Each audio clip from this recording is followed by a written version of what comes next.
Hey, what's going on, guys? It's Turin here, and today, guys, I'm here with another Total War Warhammer online commentary. In this battle, I'm going to be playing the Warriors of Chaos, and I'm going to be facing off against the Beastmen. So let's jump right into the army composition and have some fun. So in the front line, I have mostly Chaos Warriors with great weapons, because again, most Beastmen players are going to bring armor piercing, or Bestigors in the front line, or as you guys like to call them, Worstigors.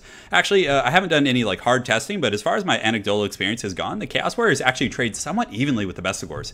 So Bestigors right now, when buffed, have 39 melee attack against the 34 here, but their melee defense is actually only 20 compared to the 34 of the Chaos Warriors. So a bit of give and take there, but Chaos Warriors seem to do pretty good, especially if you back them up with some aspiring champions and then also Soul Blight from the Lore of Death caster. So front line of Chaos Warriors, two groups of supporting aspiring champions, which is really nice because Chaos Warriors, believe it or not, I mean, granted they do have 83 leadership right now when buffed, they seem to crumble pretty quickly. So I always like to have some aspiring champions in the front line to kind of back things up. It's kind of like throwing a few Chosen into your front line, which is quite strong. So aside from that, I do have two groups of Forsaken out on the outside. Forsaken are very, very good against lightly armored units. Granted, they won't do very well against Bestigors or Gorbals or things like that, but if you're able to get them up and around using their speed and rear charge Bestigors, or you can even have them help out in the fight against Cav and Centaurs and things like that. So just a very, very good utility toolbox unit against the Beastmen. So two groups of those guys, one here and one here. And as you can see right now, my opponent has most of his forces overloaded on this side, including the Gorbals. So when the fighting starts, what I'd like to do is get these Forsaken up and around and just collapse this Bestigor herd on the far side. So once that starts to collapse, I can then push down the entire line simply because of this one group of Forsaken, which is very, very strong. So definitely like that. For my Lord, I do have Kolek, the Sun Eater. He is quite strong.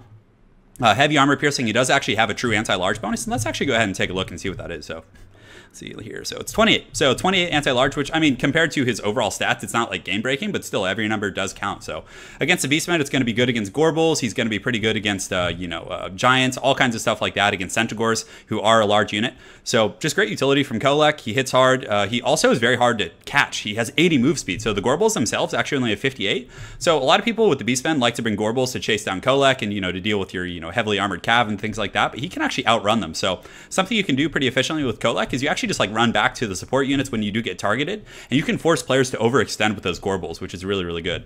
On top of that, I do have some Dragon Ogres. I actually like them quite a bit in this matchup. They do have heavy armor piercing, and I think they do actually have a true anti-large bonus. Let's go ahead and check here. Looks like 18. So against Gorbals, they're pretty good, and also, against Centaurs with Great Weapons, they're going to do pretty well because the Great Weapons are more meant for armor piercing, so against Chaos Knights and things like that. So Dragon Ogres are a pretty decent little niche pick here. Aside from that, I do have some Chaos Marauders in the back line just as fodder, so I figured if you had an overwhelming Cav force, I could just throw these Chaos Marauders into the mix, have them do their thing. So for my opponent's army, pretty competitive army over here. He's got a front line of Bestigors. I mean, it's pretty much a staple against Chaos. If you don't bring armor piercing against a front line of Chaos Warriors, you're not really going to get anywhere. So Bestigors, or Worstigors as we like to call them, definitely a pretty good choice here. And something about Bestigors is they do have a really, really high move speed. So if you were looking to do some sort of a tactical engagement, outmaneuver or lure the Chaos Warriors out into a far area, definitely some potential for that. He does have Morgher the Shadow Gave. He also has a Death Sorcerer over here with just Spirit Leech actually, and he does have a Giant. So pretty good stuff there. The Giants are hard to kill for Chaos. You do have some anti-large, but all of the anti-large you have has to get up close and personal against a Giant, which isn't always fun. So aside from that, he does have two Gorbals. He does have two groups of Centaurs with Great Weapons and some Poison Hounds. So without further ado, let's get right into this battle and have some fun. So right now, I'm just kind of posturing up on my troops, getting ready to engage, and you can see my pathing is immediately going on. So the Chaos Warriors are going to kind of slam into the front line of these Bestigors. And this group of Forsaken, I immediately path them up and around the far side here as soon as this kind of front line advances a little bit. The more important kind of issue in this battle here is it looks like he was kind of feigning a charge, so he was coming in pretty hot. So I pull my Forsaken back, and I thought he was going to commit here, but he actually pulls back at the last second when he sees those Forsaken. So very, very well played, because I did have my big goon squad, and you can see I actually do pull these these Chaos Marauders over to help as well. Over here on the far side, the Forsaken are going up and around the flank, and that's really, really going to crush. But you can see for the most part, it's a very even trade across that entire front line. So right now, just to kind of force my opponent's hand, I do get Kolek kind of pushed in here, who does get Spirit Leech, and it looks like we're about to have a pretty big Cav charge. So the Hounds actually do a pretty good job of breaking the charge of a lot of these Centaurs. However, one group does get on, but I do have Marauders saturated with them. So these Dragon Ogres are just going to beat the hell out of these guys and do very, very well, because not only do they hit very hard, but they have very good anti-large as well. So they're doing a good job. You can see these Centaurs are taking a lot of heavy damage. I have taken some damage amongst my Hounds, but for the most part, it's trading pretty well. And you can see the Gorbal actually got tail whipped. I've never seen that before, but that Dragon Ogre actually tail whipped him and knocked him over, which is good. So Kolek over here was getting targeted a little bit, so I had a little goon squad of Forsaken kind of running around with him, making sure he didn't get in too much trouble. And you can see, I don't know how that Gorbal got knocked away again, but however it did, it worked out pretty well. So Kolek comes over here, and the really important thing with Kolek against the Beastmen is just always keep on the move. Just stick and move. Just kind of play him like you would Muhammad Ali. Just kind of, you know, fly like a butterfly, sting like a bee, all that kind of good stuff. So right now, I have a bunch of like fodder units kind of blocking up the Gorbles and different things like that. And Kolek's going to come in with his anti-large bonus and do some pretty good work against these guys. So I do drop a Soul Blight, which gives them negative 30 armor. It lowers their damage. And you can see this is really, really a good situation because they're just kind of tar pitted. I have a bunch of anti-large units here and things are going pretty well. So over here in the front line, you can see some of my hounds actually have trapped his caster, but the infantry battle went pretty well for me. You can see that the Chaos Warriors were able to just mop up the worst Sigors over here and just kind of put them down.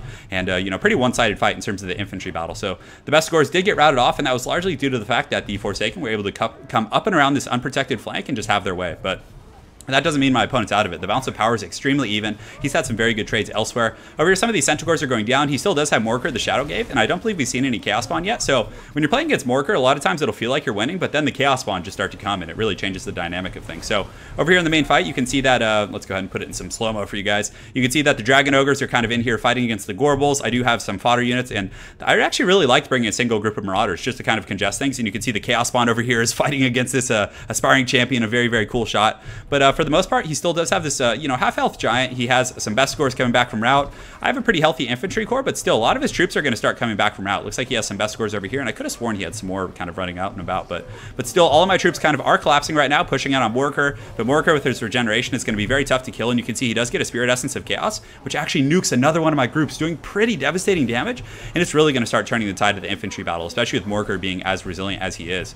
So over here, it looks like his giant is actually chasing down Kolek. So with Kolek and the Dragon Ogres, I actually pull back, because the Gorbel is pretty hot in pursuit. So this is what I mean with Kolek. You kind of run him away, draw this Gorbel out into the open, away from the main battle, and and then you're able to isolate him and just beat him down with these Dragon Ogres and Kolek, you know, kind of his children here. But still, he had some Centaurs with great weapons going after my Death Sorcerer, who had broken. And I had so much Winds of Magic still, I was like, I really need to keep this guy alive, because if he dies, I'm going to miss out on like 3 or 4 Spirit Leeches, probably even another Soul Blight. So, you know, again, that was a very, very important move there. So right here, you can see this Gorbel is just getting stomped on by these Dragon Ogres. He's been dragged into the open, he's been isolated, and he is not having a good time against all this anti-large. So he's shaken right now with only 24 leadership, and Kolek and the boys should be able to put him down in just a moment here. So it looks like he's wavering. He's definitely going to break. Now, probably might not die, but for the most part, he is going to be driven off. So thankfully, my Death Sorcerer has come back, which is really, really nice. So I got him back online. That was the whole kind of purpose of this. But at the same time, my opponent's front line is doing pretty well. He does have some of the best scores coming back here, fighting against Chaos Marauders.